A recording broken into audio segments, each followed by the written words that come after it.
was something in the air tonight as a big-time New York City tennis crowd came out to Flushing Meadows to enjoy the September Eve. But what they walked into was a thriller with Boris Becker and Patrick McEnroe as day 10 turned into night 10 at the U.S. Open. Andre Agassi was the late match, supposedly the marquee affair. We talk about Cal Ripken. Well, he's not quite at 2,131, but in tennis, a 25-match streak raises some eyebrows. The late match was Agassi, but folks, the great match was McEnroe and Becker. Hi again, everybody. I'm Pat O'Brien, along with Mary Carrillo, and Boris Becker, now a U.S. Open semifinalist for the 4th time. And Boris, congratulations. Kind of a tough match out there for you today. Oh, not kind of. It was extremely hard. I just didn't seem to finish in the 4th set. You know, we've been, especially on my side, I mean, I had, on every service game he served, I had at least one break point, and already a break up, he broke me back, and I just couldn't finish the match off. Playing Patrick McEnroe, there's always a fear factor there because he plays you very well, Mary. Yeah, he has a great last couple of matches against me. He's beat me in the Australian Open this year. He's beat me in Key Biscayne a few years back. And so he always gave me trouble. And actually 2 weeks ago in the New Haven tournament, he had me a set and 4-2. So I knew that I'm in for a battle. We've seen some very good tennis at the U.S. Open, but I think this was the very best match of the U.S. Open. Is this one of your best U.S. Open matches? It was, you know, just unfortunately, you know, I couldn't finish out quicker, even though I had the chances. But for everybody else, you know, for the spectators and for the crowd, it was good. You know, they gave us, before the 4th set tiebreak, a standing ovation, and that hasn't happened many times. And, you know, there were times in the match when I was actually proud to be part of it because it was just so high class. But on the other hand, I was also very frustrated that I, you know, couldn't win it quicker, too. Can we're going to take you through it set by set, if you don't mind. Help us out. Kind of a day match and a night match here, combined in one. Yeah, McEnroe was serving here in the 1st set. Warm afternoon. Warm, it was warm? Yeah, pretty warm, pretty humid. What was that? He has an extremely good backhand. I mean, from all corners of the court, he plays it really well. You know, one of the best in the game. This is at 5-4, 30 love, 1st set. Nice looking work. Yeah, I had him early on a break, and he broke me back, and I was able to get back to him. And then I had a bad beginning of the 2nd set. He was up right away with 3 love, and he went would up 5-2. Yeah, he should have won the 2nd set. So, you know, overall after matches, he always evens out for some reason. And you know, he should have won the 2nd set, and I should have won the 4th set much quicker. What was that? Oh, okay. This is 2-6 in the 2nd set tiebreak. Yeah. I came in there. Nice drop ball there.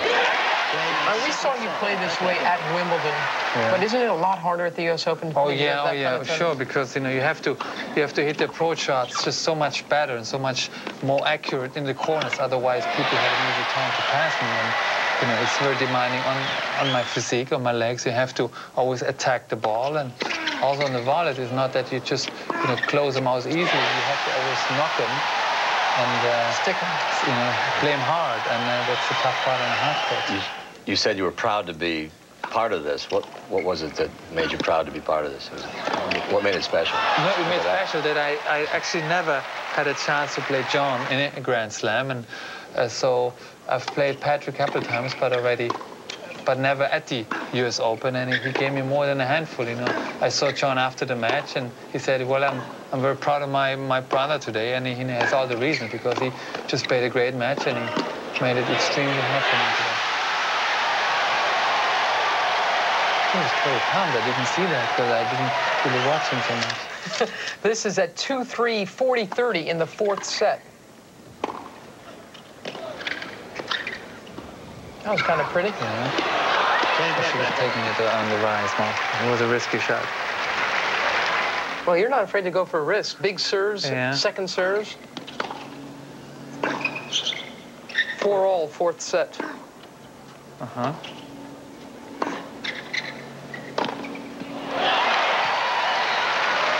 He doesn't come in very much, though, which surprised me. He should especially on the service games, you should add that a little bit. It makes it harder for the returner to play. And here I want to finally, can't believe I did it actually. You know what's great about the New York crowd, though? They'll be, rooting against you for an hour, then they'll be for you for a couple of points, against you, and then now they have a standing ovation for you. They were not actually against anybody. They just, at the beginning, they didn't know how to react because everyone thought I was the clear-cut favorite. But then Patrick, started well, and we gave each other good matches, and they really got into it. Gave us already at the beginning of the fourth set, they gave us standing ovations. Started to clap between points. I felt like playing a Davis Cup match out there. I have to ask you, your wife Barbara. I mean, does she recover well from the matches as you do? It looks like she's... Actually, she needs more time to recover than I do because she doesn't have the chance to move with it. I'm able to sweat it out then, but she is sitting on that little chair there for 4 hours, and, I'm going to hear it tonight. Do you feel the momentum building now? Certainly at the U.S. Open, we feel the tournament building. The crowds were spectacular today and tonight. And do you feel that inside of you as well? Yeah, in general, a tournament like that always needs a couple of good matches, to go. And Andre had one a couple of nights ago, and then, this was a pretty good match. So, after those type of matches, the crowd really get into the matches, and which makes it better for us players because we feel like they're really taking part of that game, and they lift us to higher grounds. They make us play better, and that's very important. Here's a question you've never been asked before. How about a possible matchup with Andre Agassi? That's a first this week.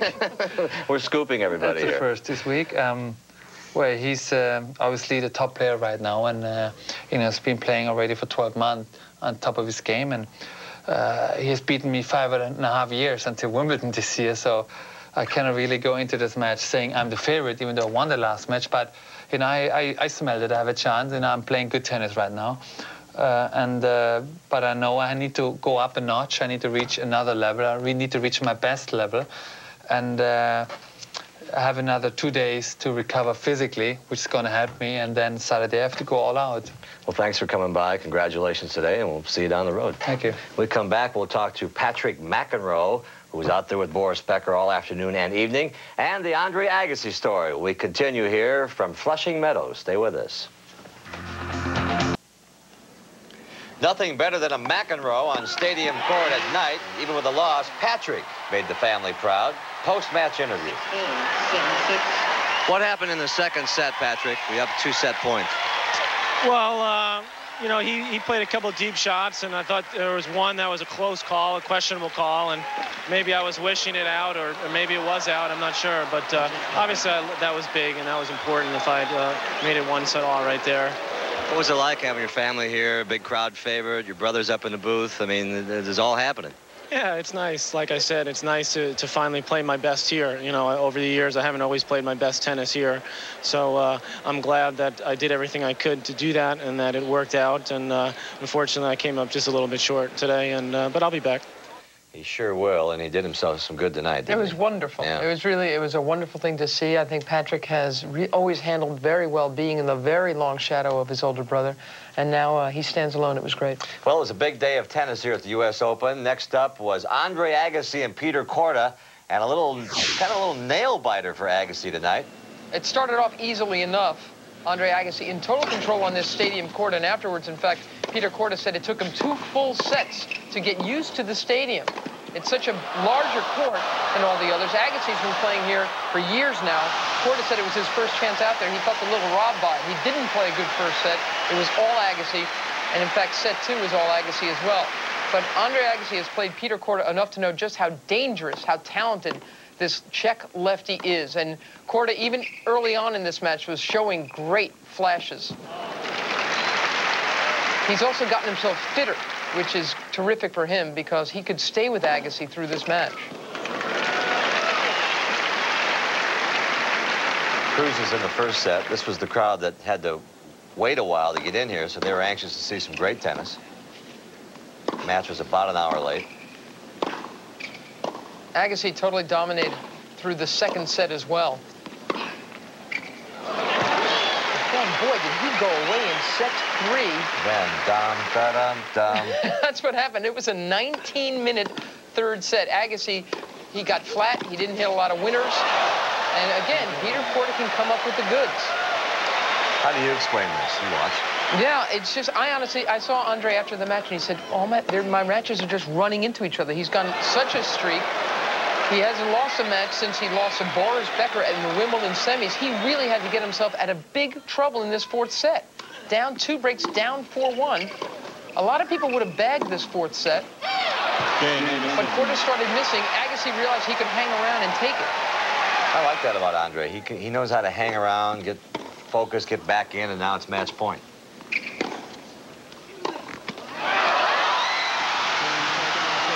So there it was, looks over and says, yes, I did that one too, and afterwards I caught up with him right there on the stadium court as the adoring crowd looked on. You gotta love the fourth set. He's up 4-1 in 2 breaks, and what are you, Houdini? Well, I guess, but you know, at that stage, it's just like I'm so disgusted with myself. I can't even see straight, and I just try to bear down and not let it slide. If anything, to keep fighting so I can be ready to go in the 5th. And you know, and I think he got a little tentative in a couple games, and I managed to hit some good shots, and I picked up my level of play, and you know, that's what it's about. Now we can ask you about Boris Becker, his semifinal rematch at Wimbledon. Yeah, you know, I'm looking forward to it. Boris and I have always had some great matches, and needless to say, the last one we played was a pretty spectacular one, and you know, we're on the hard courts here in New York, and I've been feeling really confident, and I'm looking forward to it. I feel like I'm, you know, just a little bit of excitement away from really playing some good tennis. See you Saturday. Look forward to it. Well, he was smiling there, but he was definitely disappointed with himself tonight, and there's the draw. Well, once again, for the second time in this championship, Agassi did not play his best tennis and got himself out of trouble anyway. He needs a couple of days off, I feel, to regroup and play Becker. And frankly, I think Boris Becker likes the idea that he's got a little bit of time off before their big semifinal on Saturday. It's going to be great. It's what we hope for. Yeah, it's ironic that Brad Gilbert's book, Winning Ugly, sort of played in there tonight. He got away with the win tonight. Yeah, so, listen, it's a win's a win. It sure is. The women's story. When we come back, stay with us. Remember this? 3 years ago, Monica Seles had won her second straight U.S. Open crown. Now on her triumphant comeback trail, she entered today's quarterfinals, riding an 18-match U.S. Open winning streak. And number 5, Jana Novotná, was not going to stop the Seles Express, Mary. Yeah, but she sure tried for one glorious set. Jana Novotná tried her heart out. Seles was there with the winner, but Jana Novotná went up 4-2 in that first set, worked very, very hard to get there. You know, she had 2 set points. This was the second. And she didn't choke. I mean, we always think of her as kind of gagging the big points. She just got outplayed by Seles on the big points in the first set. A tremendous effort for Seles, proving once again she likes it when it gets tight. Certainly a little tougher. Her first set lasted 59 minutes, which is longer than any match she's played this year. Once she secured that first set, though, she really started to swing away. I think that first effort from Novotná took an awful lot out of her. Yeah, she knew how well she had played. She still couldn't come up with the win in that first set. And in the second set, Seles really opened it up. Really a bravura performance from Monica Seles. A good try from Novotná. And underlines once again how tough Monica Seles is. And look at that. And focused on her tennis. I mean, her social schedule here has been Giants games and shooting commercials, but she's right there. Match point. Well, afterwards, she wandered in here with some ice. Andrea Joyce talked to her about that. Longest match of your comeback so far. How are you holding up physically? You got a couple bags of ice out here, one on your knee, one on your arm. I'm walking first aid. But my knee, I've been doing ice pretty much every time, and then I just got a pretty cramped hand. I was lifting up a little girl, and I just rather put ice on it to be safe. We saw you signing autographs all the way around the stadium court, and none of us can really remember anybody else ever doing anything like that. But it's so sweet. I mean, and a lot of times, a lot of the people who I'm signing for, they're during the whole match telling me, go for it, Monica, you can do it. And then you see the little kid's face. I mean, that's like, I think back when I was a child and I was doing that. What about facing Conchita Martinez in the semis? Well, Conchita is a tough player. I think she's improved a lot in the past, and she's gonna a lot of long points, I think, so I'll have to work very hard to win every point. But it will be just for me trying to go out there and do the best that I can, and then go from there on. Conchita Martinez, the number 4 seed, against Brenda Schultz-McCarthy, the 16 seed here. Schultz-McCarthy's got the biggest serve in women's tennis. She plays big babe tennis. You know I love that kind of tennis. Big babe tennis. She swings away. She had a 118, which is a record on the year, even though Schultz-McCarthy has served as big as 120. That was about 5 years ago. But once the second set began, you could tell Conchita Martinez was in with a chance, too. Even though Schultz-McCarthy had a break up in set 2, Conchita Martinez played some pretty good-looking tennis. She kept attacking, took it to a second set tiebreak. But Conchita Martinez really kept her head together. Brenda's been a little busy at the Open as well, but it's been all on the courts. Mixed doubles, doubles, singles. Still alive in the doubles.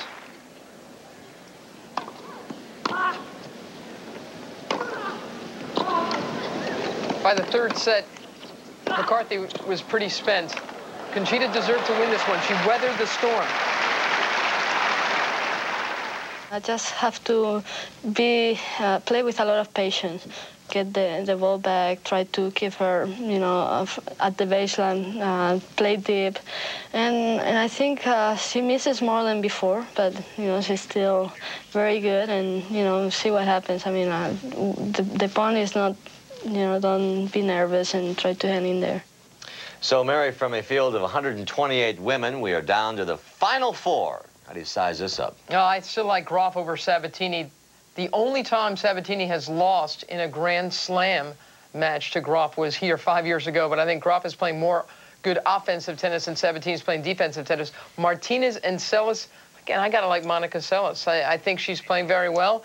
They've played each other 8 times, and Conchita Martinez has not yet won a set. It would be a terrific comeback, a terrific effort for Conchita Martinez to beat Seles. I still got it in my head we're going to be looking at a Groff-Seles final, which is kind of what we all were hoping for. How serious do you think those injuries are to Monica? She's wearing that brace. She's not 100% fit, you know, but I'm not convinced Steffi Graf is either. I mean, both these players have come in with a lot of baggage, and I think in the end they'll still be playing for the title. We'll have the women's semifinals for you live and exclusively here on CBS on Friday morning at 11 o'clock. That's Eastern Time. We'll be back at the U.S. Open after this message and a word from your very own local station.